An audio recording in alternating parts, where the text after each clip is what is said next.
Ya. O sea, todo con el mouse. Ya. Bien, entonces vamos a repasar, a recordar, ¿no?, la parte de embriología. Tenemos acá un cuadrito que prácticamente resume, ¿no?, lo que es el desarrollo, ¿no?, lo que es el desarrollo humano. Ven ustedes acá en este cuadro la división por días, por semanas y el periodo que lo caracteriza. Se consideran normalmente 266 días de todo el desarrollo, ¿no?, humano post-fertilización. Semanas, 38 semanas y 3 periodos bien definidos. El periodo preembrionario de la primera a la tercera semana, preembrionario. Periodo embrionario desde la cuarta a la octava semana y periodo fetal de la semana novena hacia el final de la gestación.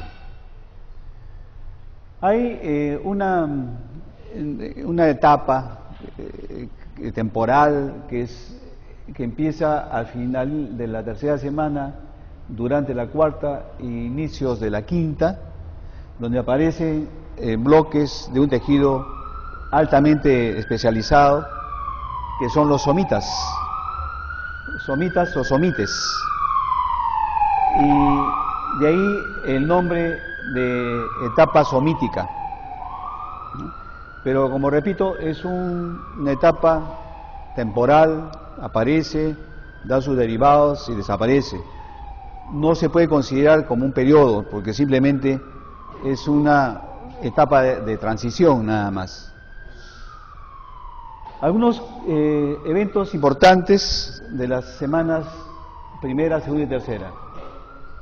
Después de la fertilización, el cigoto empieza a segmentarse, ¿no? Se segmenta, luego va a ser trasladado por la trompa para al final de la primera semana iniciar el contacto con el tejido materno, o sea, el inicio de la implantación.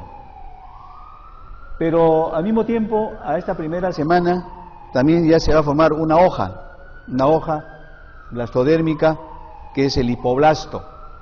Y de ahí viene el nombre de disco unilaminar, por la presencia de esta única, por el momento, lámina o capa blastodérmica llamada hipoblasto.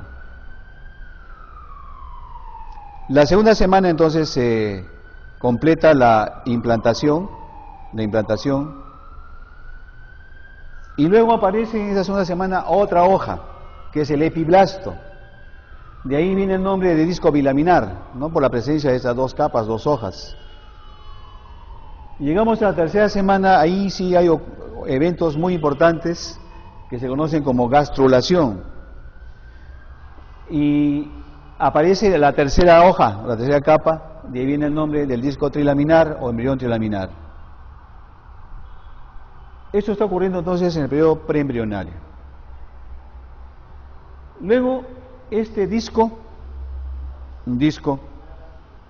empieza a cambiar de forma, se hace tubular, luego este embrión tubular empieza a sufrir cambios en la región cefálica, en la región caudal, se va adoptando la forma en C típica gracias a los plegamientos. Los plegamientos son mecanismos que hacen cambiar la forma de disco a cilíndrico y luego la forma en C típica, ¿no?, del embrión. De tal manera que ya en el periodo embrionario, gracias a los plegamientos, se produce morfogénesis, o sea, cambios en la forma, se instalan los aparatos y sistemas organogénesis, y una vez que ya se han establecido los órganos, los primordios, los órganos, empieza un proceso de diferenciación de los tejidos, llamándose histogénesis. Esto está ocurriendo en el periodo embrionario.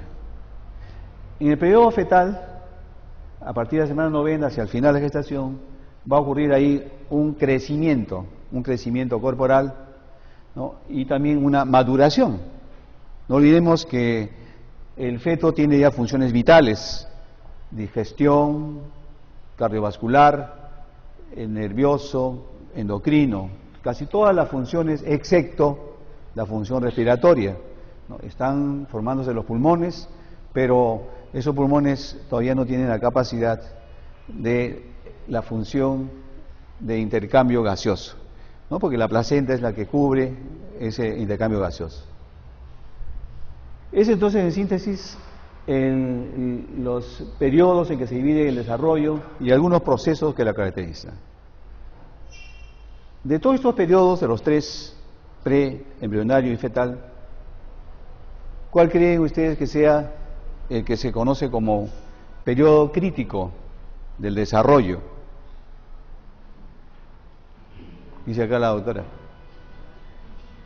¿Por qué el periodo embrionario es el crítico del desarrollo? Claro, porque se están formando órganos, ¿no? Se están formando órganos, se están diferenciando, ¿no? En tejidos, los principales tejidos de esos órganos, para que en el periodo fetal empiecen a funcionar. Entonces, cualquier noxa, externo o interno, puede bloquear algunos de los mecanismos de organogénesis y entonces generar lo que se conoce en la actualidad como patología del desarrollo, es decir, lo que conocíamos antes como malformaciones congénitas o anomalías congénitas, ¿no? Hoy día se llama patología del desarrollo o morfodisplasias del desarrollo. Entonces, ese es el periodo crítico del desarrollo.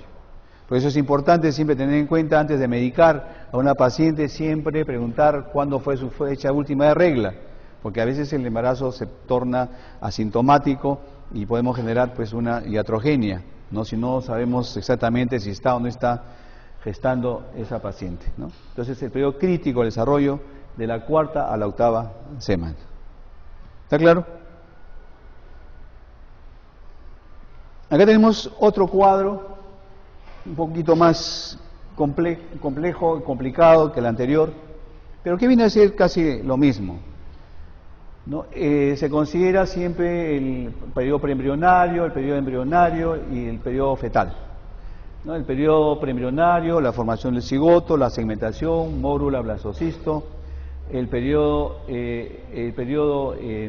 embrionario, a partir de la gastrulación, aquí se considera a partir de la gastrulación. ¿Por qué? Porque en la gastrulación empieza a formarse el sistema nervioso, empieza a formarse el aparato cardiovascular, y como hemos visto en el cuadro anterior, organogénesis e histogénesis, entonces algunos autores consideran, ¿no? Que la gastrulación es el inicio, ¿no? del proceso embrionario o del periodo embrionario. Pero luego el periodo fetal prácticamente hay un crecimiento y maduración, tal como hemos mencionado, y hay estadios de Streeter que lo divide al periodo, a todo el desarrollo, en 23 etapas. Para Streeter, la primera etapa es el periodo preembrionario, y desde la 5ª hasta la 23 está prácticamente organizándose lo que nosotros hemos mencionado: organogénesis, morfogénesis y la histogénesis. Pero nos quedamos con el otro cuadro, que es más sencillo, ¿no? Porque entenderlo, porque es un poquito complejo, ¿no? Esto lo relaciona con las semanas del desarrollo, lo relaciona con los meses calendario y lo relaciona con los meses lunares, ¿no? Como ustedes comprenderán, en obstetricia siempre se toma en consideración las semanas. Los meses calendario, unos traen 28, 29, 30, 31 días, no es correcto. Igual también los meses lunares, ¿no? De todas maneras, entonces, el periodo del desarrollo son 3 nada más, ¿no? El periodo preembrionario, el periodo embrionario y el periodo fetal. El desarrollo no es tan simple como aparentemente se puede decir. Cuando hablamos, por ejemplo, o escuchamos decir desarrollo fetal, es el término mal empleado, porque el desarrollo es al embrión como crecimiento es al feto. En el feto ya no hay desarrollo, o el desarrollo, si existe, es mínimo. El desarrollo es propio del embrión. En el feto hay crecimiento, maduración, pero ya el desarrollo de las estructuras ya están establecidas en el periodo embrionario. De tal manera que nosotros adultos también en algunas zonas hay desarrollo, llamándose desarrollo etapas incipientes, inmaduras a etapas maduras, ¿no? Por ejemplo, en el caso de la médula ósea, encontramos células inmaduras que poco a poco van madurando, o en los órganos sexuales, testículo u ovario, la línea espermatogenética, la línea ovogenética, de formas inmaduras alcanzan la madurez. Eso es desarrollo. Ese desarrollo está regulado molecularmente por genes. Entonces ahora se habla de genes del desarrollo que tienen que ver mucho con el problema que hemos mencionado hace un momento como el periodo crítico del desarrollo. ¿Por qué? Porque esos genes tienen la tendencia a mutar, tienen la tendencia a sufrir modificaciones por los agentes mutagénicos. Entonces nosotros podemos tener una buena fertilización, un buen cigoto, pero cuando llega ya a formarse, a instalarse los órganos, los genes responsables de la formación de dichos órganos pueden mutar o verse alterados, y eso da como resultado lo que hemos mencionado, la patología del desarrollo, ¿no? La patología del desarrollo, o también conocida como morfodisplasias del desarrollo, ¿no? Entonces, siempre revisando un poco de regulación molecular del desarrollo, hay una serie de familias de genes que van a participar en la formación de los diferentes aparatos y sistemas. Uno de ellos es la familia Hox. La familia Hox tienen esa facilidad de codificar factores de transcripción, ¿no?, responsables de regular la morfogénesis, que ya hemos hablado en el periodo embrionario, y también darle la identidad axil o axial del embrión. Si nosotros vemos un disco, es difícil decir cuál es cefálico, cuál es caudal. Porque para mí, yo tengo este disco y para mí este es cefálico, este es caudal, pero para acá la autora puede ser este cefálico, este caudal. Entonces, esos genes de la familia Hox marcan en el disco cuál va a ser la región cefálica, cuál va a ser la región caudal, el eje axil o el eje axial. Por eso dice la familia de genes Hox, factores de transcripción responsables de regular la morfogénesis y de conferir la identidad axial para el desarrollo del embrión. Sin esa identidad no se puede organizar el desarrollo, o de lo contrario, si está alterado esta familia Hox, entonces hay un desorden y se tiene pues las múltiples patologías que se pueden presentar, que son a veces incompatibles con la vida extrauterina. Estos genes Hox tienen en común una secuencia de ADN conocida como la caja homeótica. Caja homeótica está constituido más o menos por 180 pares de bases nitrogenadas. Por citar un ejemplo, genes Hox. Existen innumerables familias de genes que tienen que participar en el desarrollo. Por ejemplo, tomamos como referencia los músculos y las extremidades, que es donde se han estudiado más la presencia de estos genes. Hay BMP4, FGFs, MIOD, MIF5, MRF5, que son justamente genes que están constantemente controlando la formación, en este caso de los músculos, las migraciones de las células, de esos somitas que hemos mencionado hace un momento, para organizar músculo en determinadas regiones del cuerpo, ¿no? Van migrando, van siendo controlados para que no haya una supermigración ni porque haya un déficit de células en una determinada zona del cuerpo, y eso hace pues que también al mismo tiempo vayan sintetizando, vayan promoviendo la formación de las proteínas típicas de la fibra muscular, ¿no? Recuerdan ustedes, la miosina, la actina, tienen que estar codificadas. Y entonces cualquier alteración de estos genes van a provocar atrofias musculares, pueden provocar distrofias musculares como consecuencia pues de las alteraciones o mutaciones de estos genes. Igual forma entonces en el caso de las extremidades. Las extremidades se forman muy tempranamente en el embrión. Los genes Hox son los que van a regular justamente la formación de las extremidades, y estas extremidades no son pues al azar, sino están controlados genéticamente. Otros genes, fíjense, tenemos el PAX tipo 1, expresado en el esclerotomo. ¿Qué cosa es el esclerotomo? Viene a ser región de los somitas también.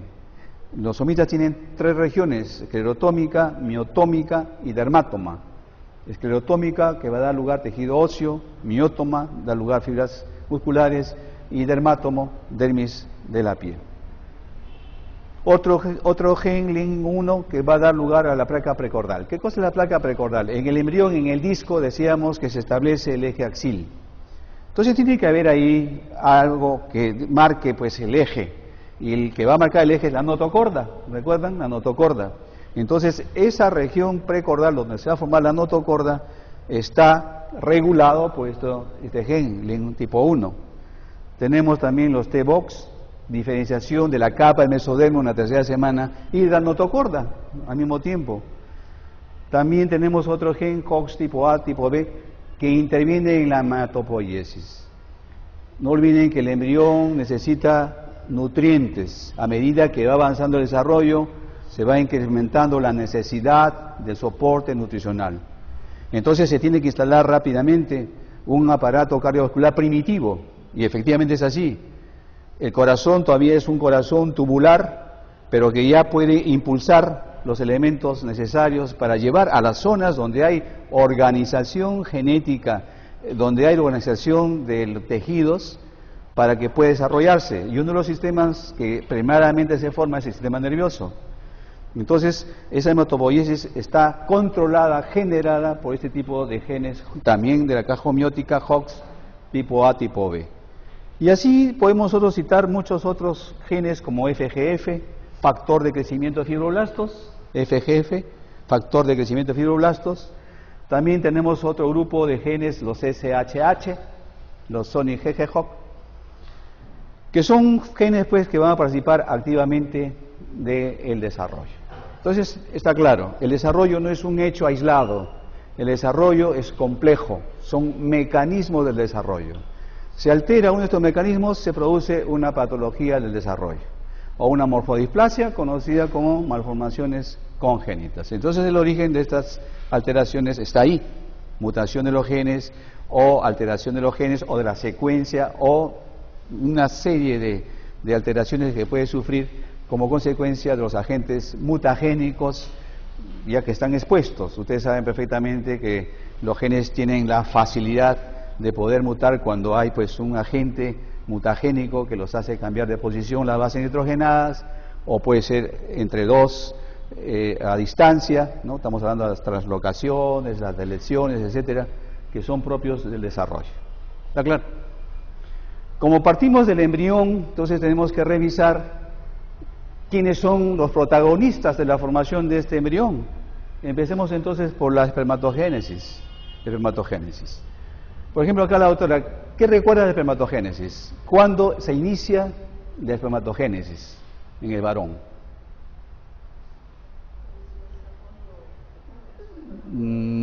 ¿Cuándo empieza la producción de espermatozoides? Dicho en otras palabras. ¿Te acuerdas? ¿Qué dice acá el doctor? ¿La doctora? ¿Cuándo se inicia la espermatogénesis? El proceso de desarrollo desde la espermatogonia hasta espermatozoides. ¿Quién recuerda? A ver. Tenemos que recordar porque son datos importantes. ¿Perdón? En la pubertad, claro, sin miedo. En la pubertad empieza el proceso de espermatogénesis. Claro, en el embrión se forma la gónada, se forma el testículo.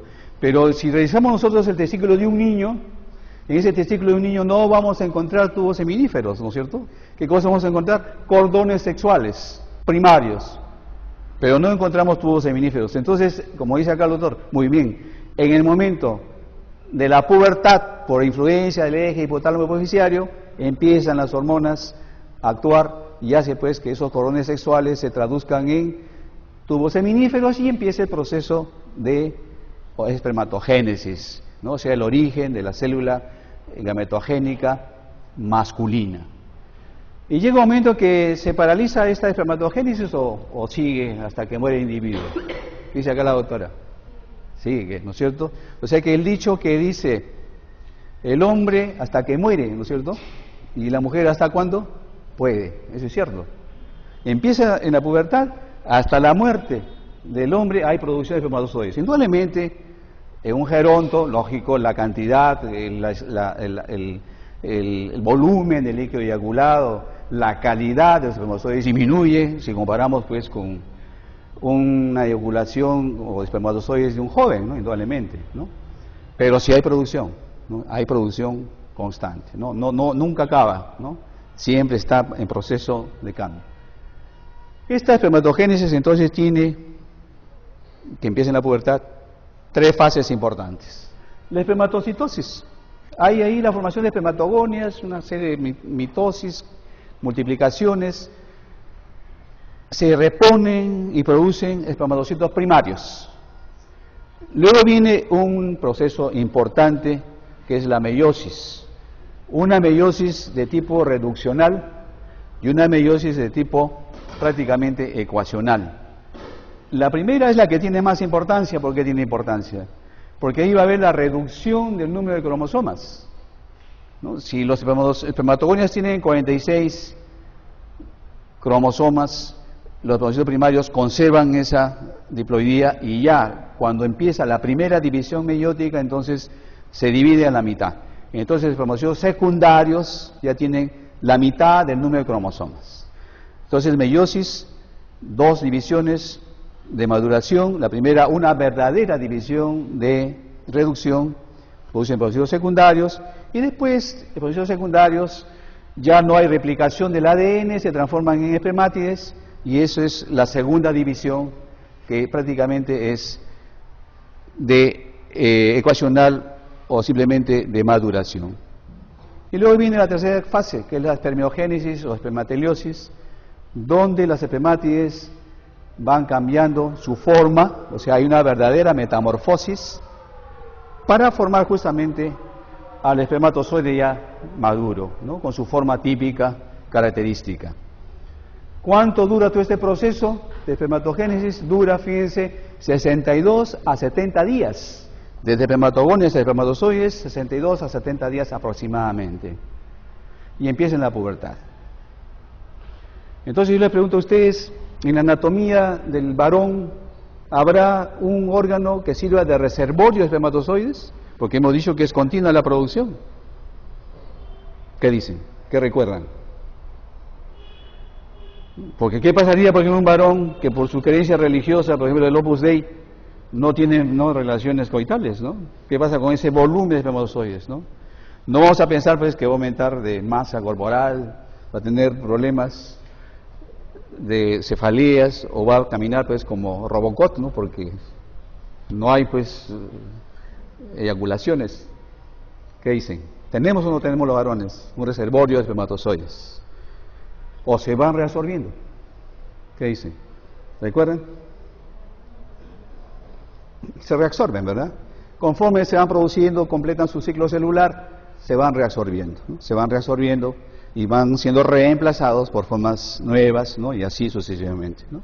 Entonces, si el varón no tiene ni una relación coital, entonces prácticamente los espermatozoides se van reabsorbiendo, ¿no? No hay, pues, como el caso de algunos animales, algunos machos, tienen, pues, la hembra 2 o 3 estados de estro o de celo durante el año, entonces el macho tiene que almacenar sus espermatozoides para el momento de la cópula, pues, perpetuar la especie.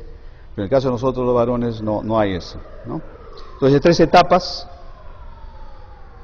Ahí tenemos entonces en un corte ya de testículo, ¿no? La línea espermatogenética, desde espermatogonias hasta espermatozoides.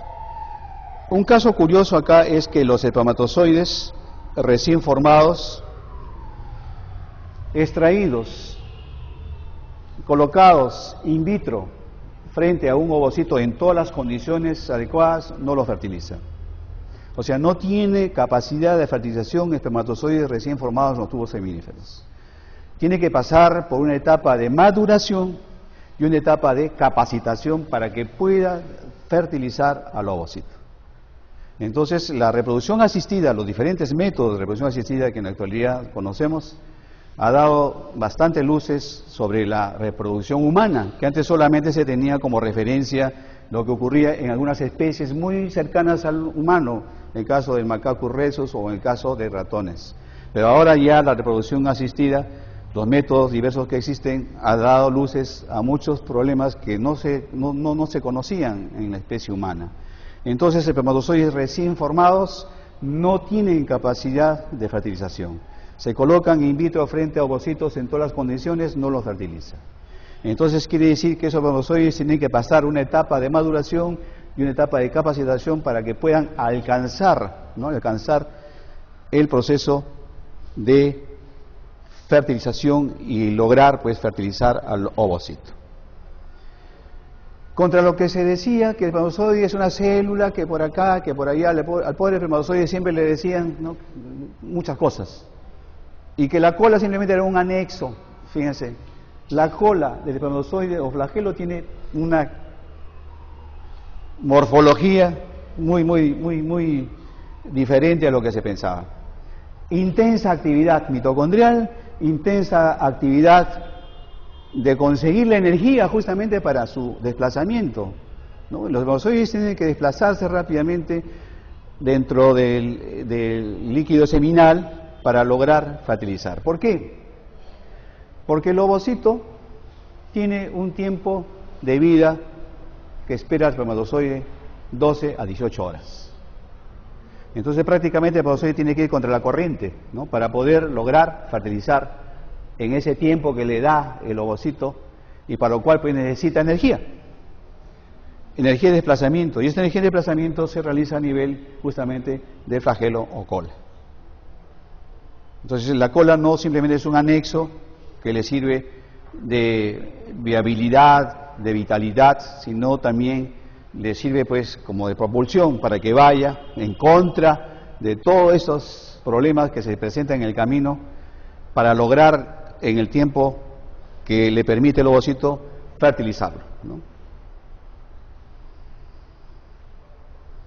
Todo este proceso de espermatogénesis está controlado por hormonas. El eje hipotálamo hipoficiario, factores liberadores, sobre el lóbulo anterior de la hipófisis, FSH y LH, ¿no? En algunos libros ustedes van a encontrar que la FSH en el varón se conoce como EGSH, hormona estimulante del epitelio germinativo, ¿no? EGSH, hormona estimulante del epitelio germinativo, o folículo estimulante, FSH, ¿no?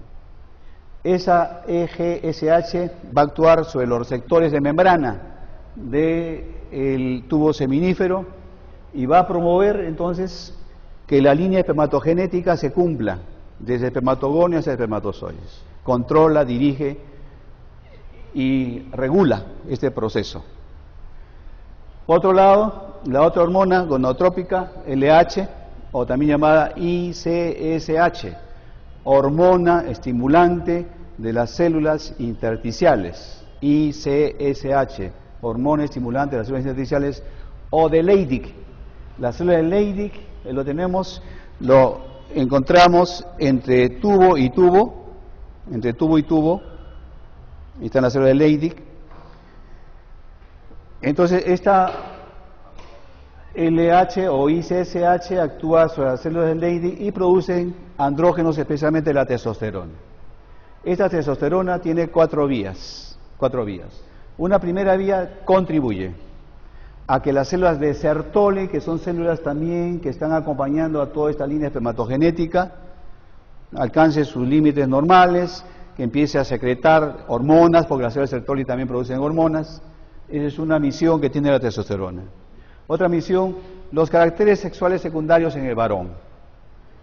Otra misión, tiene que actuar sobre las glándulas anexas al aparato reproductor para estimular la buena secreción de estas glándulas y formar el líquido seminal que acompañarán los espermatozoides en el momento de la eyaculación. Y la cuarta vía sirve como un feedback, un retroalimentador, ahí vemos en la línea punteada, ¿no?, para limitar la producción de esta hormona cuando ya están en límites normales esta ICSH. También las células de Sertoli, que son células acompañantes a toda esta línea espermatogenética, producen dos hormonas. Una de ellas se llama la inhibina, y lo tenemos la inhibina, que también actúa como un retroalimentador, la inhibina, y produce también otro tipo de células, de hormonas, que es la HIM, la hormona inhibidora de los conductos de Müller, HIM, hormona inhibidora de los conductos de Müller. ¿No? Porque en el desarrollo del aparato reproductor, sea el embrión XX o XY, están presentes dos pares de conductos. ¿Recuerdan? Los conductos de Golf y los conductos de Müller. Si el embrión es XY, entonces Estas células de Sertoli producen la HIM, inhiben que los conductos de Müller sigan desarrollando, entonces regresión al conducto de Müller, solamente quedan los conductos golfianos. Esa es la función que tiene esa hormona antimülleriana o inhibidora a los conductos de Müller, para que los conductos de Golf sigan desarrollando las características propias del aparato reproductor masculino, ¿no? Y si es XX el embrión, como no hay andrógenos, entonces se generan los conductos de Golf, ¿no? Porque los Golf se mantienen por la presencia androgénica, pero si no hay andrógenos, entonces estos Golf van relacionando. Y como no hay HIM, los conductos de Müller desarrollan, ¿no? Eso es entonces el control hormonal justamente de la gametogénesis masculina. Aquí tienen ustedes otro esquema que prácticamente es lo mismo, donde se menciona todo este control hormonal del aparato reproductor masculino. ¿Recuerdan ustedes cuántos espermatozoides podemos encontrar en un volumen normal de líquido eyaculado? A ver, ¿cuántos espermatozoides? ¿Quién recuerda? A ver. ¿Perdón? De 20 a 300 millones por mililitro. Y el volumen de líquido eyaculado de 1 a 3 mililitros. Bien. ¿Qué dicen ustedes? ¿Están de acuerdo? ¿Es así el número de espermatozoides? Porque fíjense, he visto casos de varones que eyaculan 8 mililitros, 8 mililitros, ¿no? de semen, y con un número muy por debajo pues de lo normal de espermatozoides. Como también hay varones que tienen 2 o 3 mililitros de semen y hay el número normal que debe haber, ¿no? Se pensaba lo que tú dices, cierto, ¿no? Entre 20 a 300, pero se sabe ahora en la actualidad que no pasa más allá por mililitro de 50 a 80 millones de espermatozoides por mililitro. Y si se eyacula 2 mililitros o 3 mililitros, entonces saquen ustedes su cuenta, ¿no? De esos espermatozoides, el 20% deben tener ciertas anormalidades. Cuando excede ese 20% de espermatozoides anormales, entonces se dice que el varón tiene problemas de infertilidad. O sea, cuando pasa más allá del 25%, ¿no? de formas anormales de espermatozoides, entonces se dice que ese varón tiene problemas de infertilidad, ¿no? Quiere decir que si nosotros acá, todos los varones, nos hacemos un espermograma, vamos a encontrar hasta un 20% de formas anormales. Si encontramos más del 20%, entonces estamos pensando que ese varón tiene problemas de infertilidad. Podemos encontrar estas formas anormales, cierto. Podemos encontrar 2 cabezas, podemos encontrar una implantación axial de la pieza intermedia o una cabeza redonda, ¿no? que son formas anormales, como también podemos encontrar con 2 colas, con 2 flagelos, o sin cola, o también algunos espermatozoides que tienen muchos defectos, que son lo que se conoce como teratospermia, ¿no? espermatozoides monstruosos, muy grandes, ¿no? asustan al ovocito antes de entrar, entonces el ovocito no acepta. Hay una correlación etiopatogénica de estos problemas de las alteraciones de los espermatozoides. Cualquiera de las alteraciones morfológicas que hemos descrito anteriormente puede ser considerada potencialmente como causa de disfunción, no eréctil, sino disfunción espermática. Disfunción espermática. ¿Y cuáles son las causas? Algunas causas pueden ser probable base genética. La genética en estos momentos tiene que ver también con el problema de la infertilidad. Y qué decir de la inmunología, también hay problemas inmunológicos en la infertilidad, tanto factor masculino como factor femenino. Escasa cromatina, ausencia de acrosoma, que es importante porque es ahí donde se depositan las enzimas que van a ser responsables de abrirse paso entre el enmarañado de células que acompañan el ovocito. Reemplazo de algunas sustancias histonas, por ejemplo, por protaminas, que también desempeñan papeles importantes en la conducción y de la viabilidad de espermatozoides.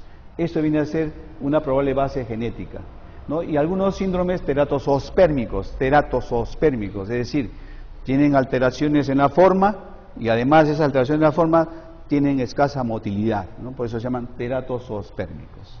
Entonces, todo esto es un problema que se puede presentar en el varón, ¿no? Ahora, los factores para que, además de la base genética probable que se está estudiando, también hay el problema de ciertas ITS mal curadas, hay el problema de nutrición, factores nutricionales, hay el problema de la tuberculosis genital, hay el problema de fármacos o de drogas, alcoholismo, tabaquismo, etcétera.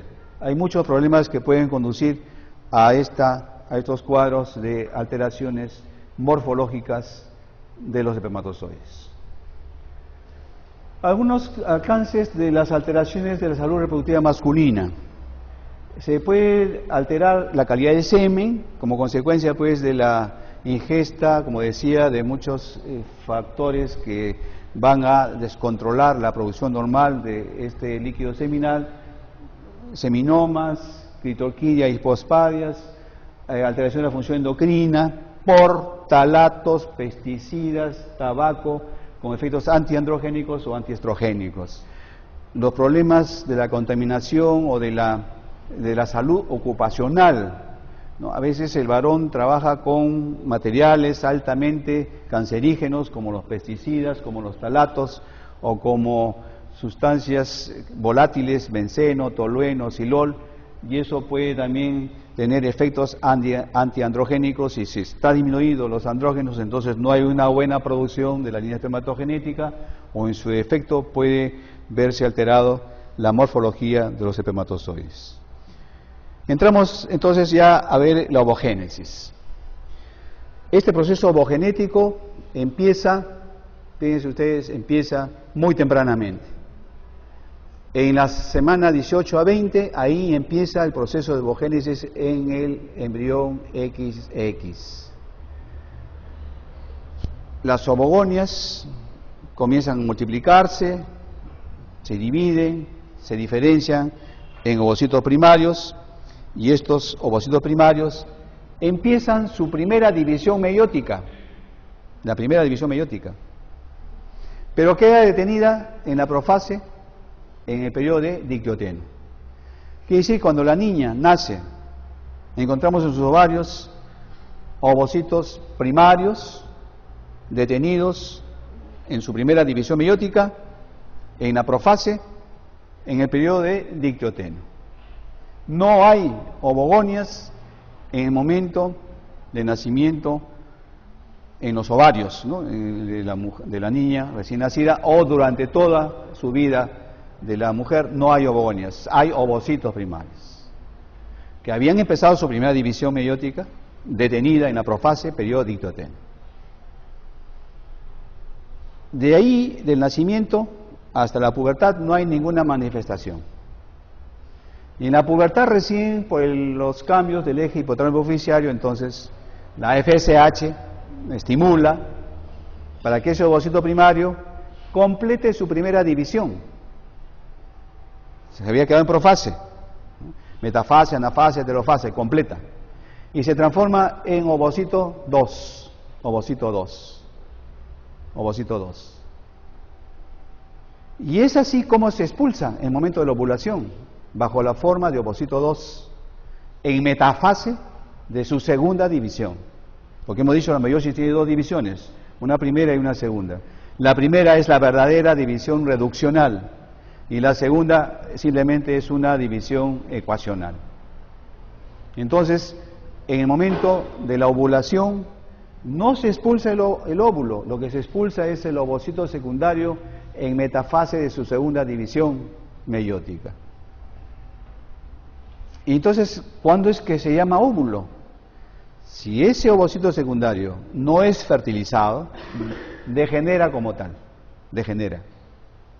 Pero si va a ser fertilizado, pareciera ser que la entrada del espermatozoide al interior del citoplasma del ovocito 2, hace que complete su segunda división, se transforme en óvulo y expulse el segundo corpúsculo polar o polocito. Entonces solamente ahí, en esas circunstancias, existe el óvulo en la especie humana. Si no es fertilizado, degenera como ovocito secundario en metafase de segunda división. Entonces solamente óvulo sería pues momentos cuando va a ser fertilizado, ¿no? Entonces no hay ovogonias en la recién nacida, ¿no? Se forman entonces a los 5 meses de la vida fetal, o sea 20 semanas aproximadamente, y continúan en diproteno hasta la pubertad. Bien, también aquí tenemos en este esquema cómo se está produciendo el proceso de la ovulación. El folículo es el que está rodeando al ovocito, y en el momento de la expulsión del folículo maduro se expulsa el ovocito, entonces en metafase de segunda división. Los restos del folículo van a formar el cuerpo lúteo, y este cuerpo lúteo, ¿qué cosa produce? Recuerdan, 2 hormonas. Las células granuloteínas van a producir progesterona, y las células T-coluteínicas, las que están periféricamente, van a producir estrógenos. Si no hay gestación, si no hay fertilización, este cuerpo lúteo degenera y forma el cuerpo albicans. Entonces, si hay fertilización, este cuerpo lúteo empieza a aumentar su tamaño para mantener justamente las primeras etapas del desarrollo, hasta que aparece la placenta, ¿no?, que es la que ya va a correr el control de todo este proceso.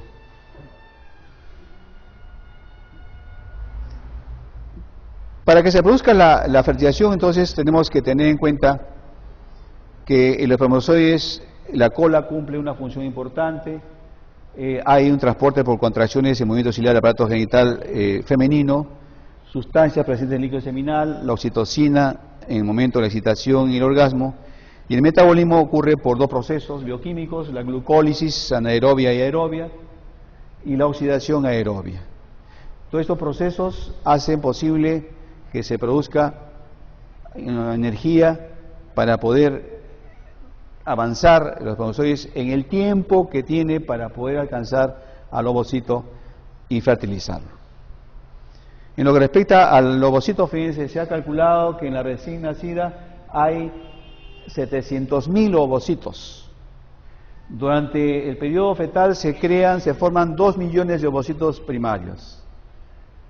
En la prepubertad de estos 700.000 solamente quedan 400.000. En la pubertad de estos 400.000 quedan solamente de 10.000 a 40.000. Y de estos solamente 400 maduran en toda la vida reproductiva de la mujer, porque luego hay una pausa y ya no hay más producción ni mucho menos proceso ovogenético. El transporte del ovocito es un transporte pasivo, y el tiempo de vida decía pues que tiene 12 a 18 horas contra las 72 horas que tiene el espermatozoide, ¿no? Tiene el tiempo de vida del espermatozoide 72 horas versus 12 a 18 horas que tiene el ovocito. Entonces, como les decía, es una carrera contra el tiempo, porque tiene muy poco tiempo el ovocito de permanecer esperando a los espermatozoides. Entonces el ovocito 12 a 18 horas, para el ser humano 60 hasta 80 horas se han conseguido tener espermatozoides vivos, ¿no? Y luego entonces en el proceso ya del encuentro de espermatozoide con el ovocito se va a ocurrir en la ampolla de la trompa, ¿no? Y aquí también hay una atracción por parte del óvulo, ¿no?, óvulo al espermatozoide hacia la superficie. Hay una corriente, ¿no?, reautáctica positiva, como de succión, succiona para acercarlo al espermatozoide para que fertilice pues al ovocito, ¿no? Habíamos nosotros hablado de que los espermatozoides recién formados en los tubos semíferos colocados frente a un ovocito en todas las condiciones in vitro no lo fertiliza, necesita madurar. La maduración ocurre en el epidídimo, la maduración. Y la capacitación ocurre en el tracto genital femenino. Ahí ocurre la capacitación del espermatozoide. Entonces, cuando ya el espermatozoide está capacitado, está apto para poder fertilizar al ovocito, si no, no lo puede fertilizar. Ahora, de todos los espermatozoides que hemos mencionado son millones, ¿no es cierto? Solo uno, nada más, es el que va a lograr entrar a fertilizar normalmente, ¿no?, al óvulo. Los demás que habían llegado, pues, hacen un meeting, porque también habían ido todos juntos, de los cuales solamente uno nomás va a ingresar, entonces los demás se quedan afuera, ¿no? Entonces hay una protesta frente a esta discriminación prácticamente, ¿no? Entonces solamente uno nomás es el que entra al interior del óvulo. Luego tenemos la fertilización. Es un proceso complejo, requiere gametos morfológica y genéticamente normales, necesita una cronología precisa, es decir, etapas, no pueden entrar los espermatozoides directamente, sino por etapas. Un transporte adecuado, suerte, de repente también un factor, ¿no?, de suerte de que pueda fertilizar, ¿no?, porque muchas mujeres pasan muchos problemas antes de salir fertilizadas sus óvulos y que a veces tienen que recurrir, pues, a la reproducción asistida en cualquiera de sus métodos. Ahí tenemos algunos esquemas de cómo el espermatozoide, al ingresar al interior del citoplasma del óvulo, acá ya podemos hablar óvulo, existe una serie de mecanismos, porque el óvulo se prepara, ¿no? Se prepara. Si bien es cierto, tiene escaso tiempo de vida, 12 a 18 horas, pero quiere, ¿no?, que ser fertilizado. Y entonces le brinda todo un proceso bioquímico, ¿no? Por eso ahora se habla de la bioquímica de la fertilización, de la inmunología de la fertilización y genética de la fertilización. Hay un proceso importante para poder consolidar que el espermatozoide se sienta cómodo y pueda penetrar y pueda conjugarse y formar el cigoto. Se ha determinado, pues, que el espermatozoide tiene un mecanismo de enzimas que van abriéndose paso, por eso es que el que está más capacitado es el que puede lograr fertilizar a ese ovocito. Ahí tenemos las etapas, ¿no? Se va abriendo paso entre el enmarañado de células de la corona radiada que siempre acompaña al ovocito. La parte oscura que vemos acá es la zona pelúcida, ¿no?, la zona pelúcida. Esta zona pelúcida o membrana pelúcida no es tan simple como aparentemente se pensaba que era. A la microscopía electrónica se ha determinado que tiene 3 subcapas, ZP3, ZP2, ZP1. Entonces el espermatozoide tiene que atravesar ZP3, tiene que pasar ZP2, tiene que pasar ZP1 y recién ingresa al interior del citoplasma del óvulo, ¿no? Entonces todas estas barreras tienen que estar, pues, altamente capacitado el espermatozoide para que pueda ir poco a poco salvando esos obstáculos, ZP3, ZP2, ZP1, membrana citoplasmática, e ingresa el espermatozoide. Porque el tiempo también es corto, nuevamente es importante tener conocimiento del tiempo, ¿no? Luego va a haber ahí una conjugación de los pronúcleos, femenino y masculino, ahí está la carga genética, se forma la singamia, o sea, la unión de los pronúcleos, ahí está el intercambio génico, las características del padre y las características de la madre se conjugan, se forma el cigoto y luego empieza la segmentación inmediatamente del cigoto. Tan pronto ya se ha consolidado esa fusión de los pronúcleos, empieza la segmentación del cigoto. Todo este proceso de fertilización dura en 30 horas aproximadamente, ¿no? También se ha podido determinar de acuerdo a la fertilización in vitro. Consecuencias de la fertilización, ahí lo tenemos: restauración de la diploidía, formación de una célula completa, redistribución de material citoplasmático. Se instala 3 clases de sexo inicialmente: el sexo genético, el sexo cromosómico y el sexo cromatínico, y el inicio de la segmentación o clivaje. El sexo cromosómico, ustedes comprenderán, ¿quién lo determina? El espermatozoide. ¿Por qué? Porque hay espermatozoides que llevan cromosoma X y hay espermatozoides que llevan cromosoma Y. El óvulo siempre va a poner el X, ¿verdad? Entonces, si fertiliza el espermatozoide que lleva el cromosoma X con el X del óvulo, el cigoto XX. Si fertiliza el espermatozoide que lleva el cromosoma Y con el X del óvulo, XY, masculino. Entonces, el que determina el sexo cromosómico es justamente el espermatozoide. Bien, ¿qué cosa es el sexo genético? El sexo genético se debe a la presencia de genes en el cromosoma Y del varón. Ahí están los genes que son los factores determinantes de testículos, el SRY. SRY es el gen ubicado en el brazo corto del cromosoma Y. Ahí está ubicado ese gen. Bien, en el caso del sexo femenino no hay ese gen. Entonces el sexo genético es positivo para los varones, negativo para las mujeres. No hay ese sexo genético. Y el sexo cromatínico, ¿qué cosa es el sexo cromatínico? No es otra cosa sino la cromatina sexual.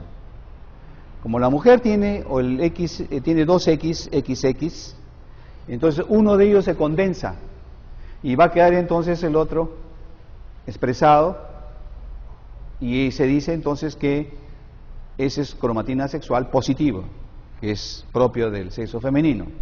Nosotros tenemos solamente un X. Entonces, como no se expresa ese X, somos negativos al sexo cromatínico.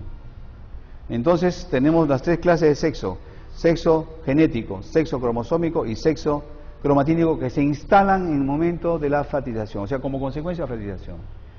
Esas tres clases de sexo no se lo quita a nadie.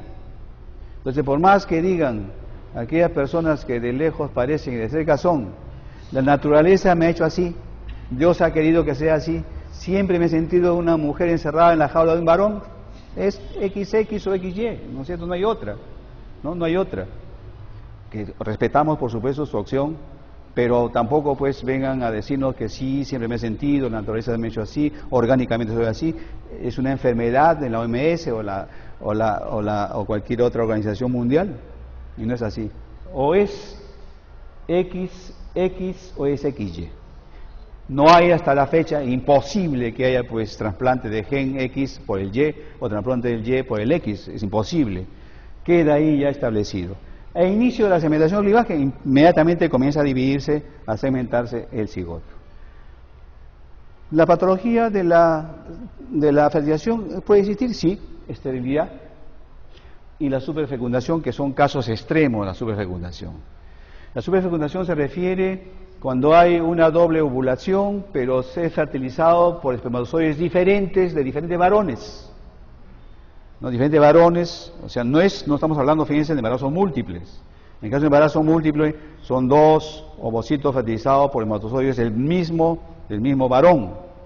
Pero en el caso de la superfecundación, son ovocitos fertilizados por espermatozoides de diferentes varones. ¿No? Diferentes varones, eso se llama superfecundación, y son casos excepcionales que se pueden presentar, ¿no? Luego viene la primera semana del desarrollo, segmentación del cigoto, migración tubárica, mórula, blastocisto, inicio de la implantación y la formación del hipoblasto, ¿no? Esas son las características de la primera semana. Segmentación del cigoto, va a dar lugar a la mórula, migración tubárica, comienza a migrar, el blastocisto se forma después de la mórula, e inicio de la implantación al término de la primera semana, y la formación de la primera hoja o capa, que es el hipoblasto, formación de hipoblasto. Eso ocurre en la primera semana del desarrollo. Pero para que esto ocurra es necesario pues que el blastocisto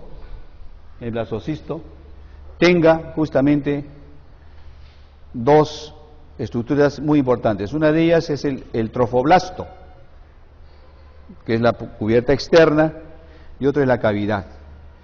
Este trofoblasto tiene dos tipos de células: cito y sincicio.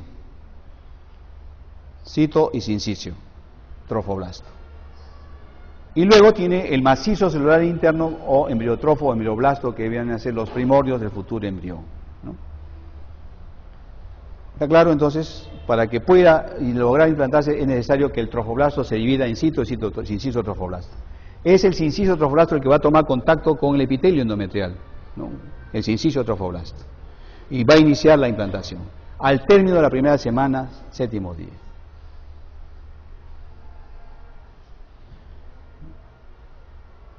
indudablemente que necesita nutrición. Ahí tenemos los 4 tipos de nutrición. Autotrófica, de su propia reserva es el cigoto cuando empieza a cementarse. Glandulotrófica, ¿recuerdan ustedes en qué estadio se encuentra el endometrio cuando va a recibir al producto de la concepción? En fase secretora, ¿recuerdan? Entonces las glándulas endometriales están produciendo secreciones y de esas secreciones se nutre el blastocisto, de ahí viene el nombre glandulotrófica. Pero cuando ya el blastocisto toma contacto con tejido materno, nutrición isotrófica. Y cuando ya atraviesa el epitelio endometrial y toma contacto con vasos sanguíneos o con lagunas sanguíneas, hemotrófica. Entonces, autotrófica de sus propias reservas.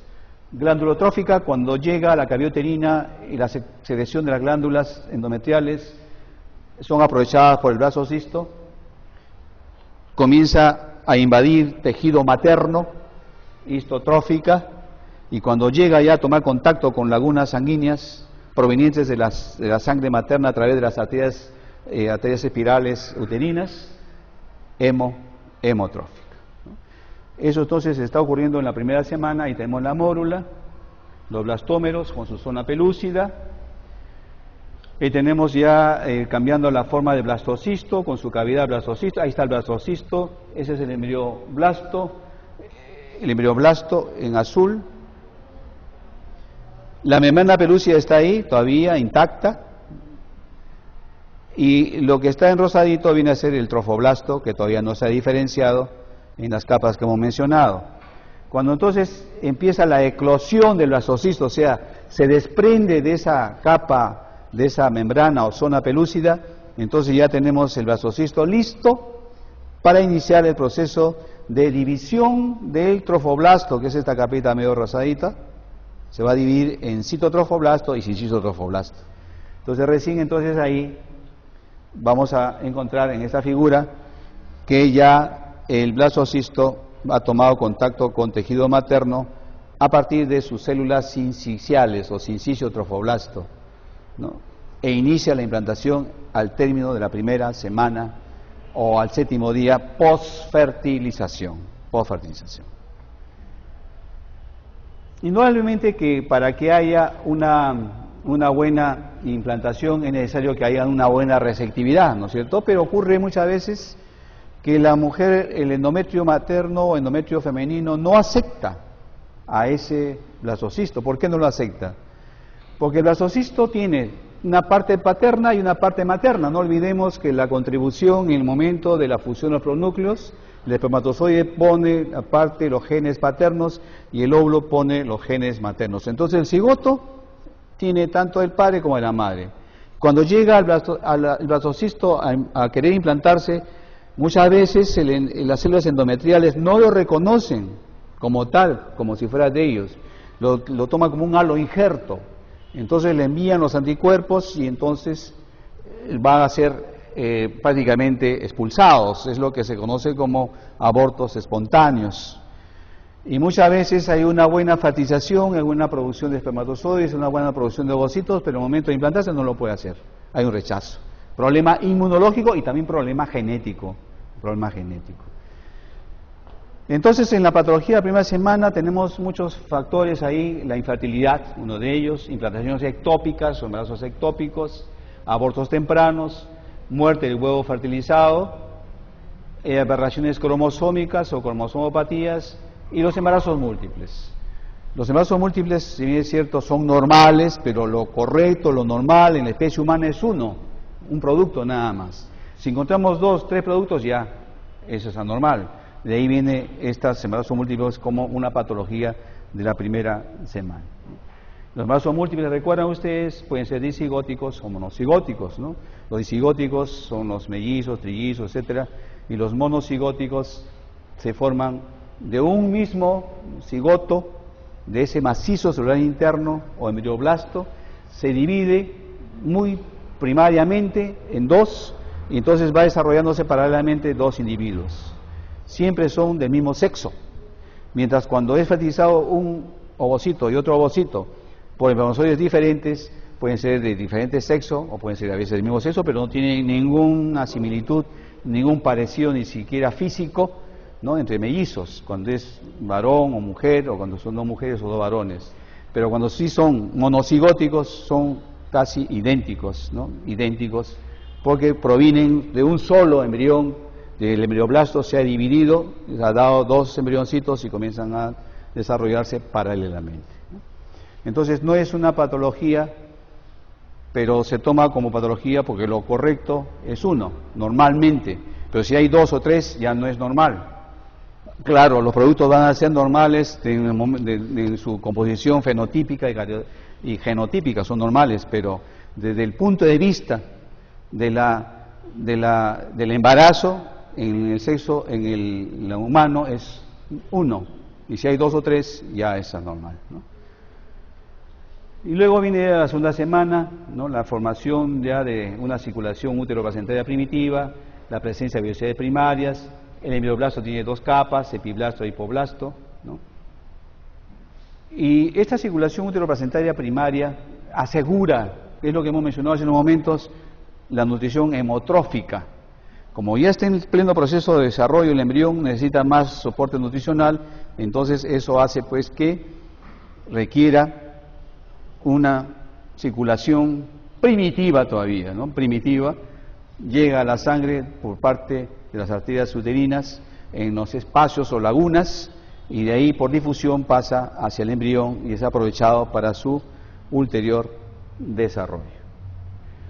También se forman vellosidades coriónicas o coriales a fin de poder ya fijarse, ¿no?, dentro del tejido endometrial.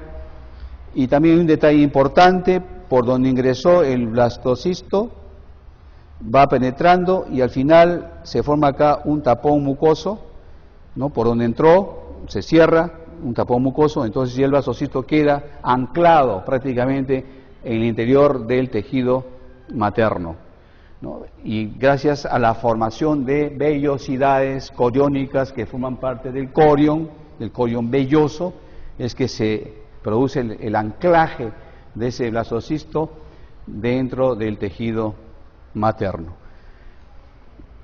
No, ahí lo tenemos entonces, las vellosidades coriónicas, el saco vitelino, que es un anexo importante en el embrión, el amnios, la cavidad amniótica, para poder tener el soporte nutricional correspondiente. Ya en el periodo fetal prácticamente corre a cargo todo ese proceso de nutrición por parte de la placenta, ¿no? La placenta ya es el órgano encargado de darle todo el soporte nutricional, darle la función respiratoria, darle la función cardiovascular y también endocrina, ¿no?, porque la placenta produce hormonas importantes, ¿no? Bien, entonces con esto hemos tratado de revisar parte del desarrollo. Como ustedes comprenderán, es un poco corto el tiempo para poder abarcar todo lo que es en sí, ¿no?, el desarrollo, ¿no?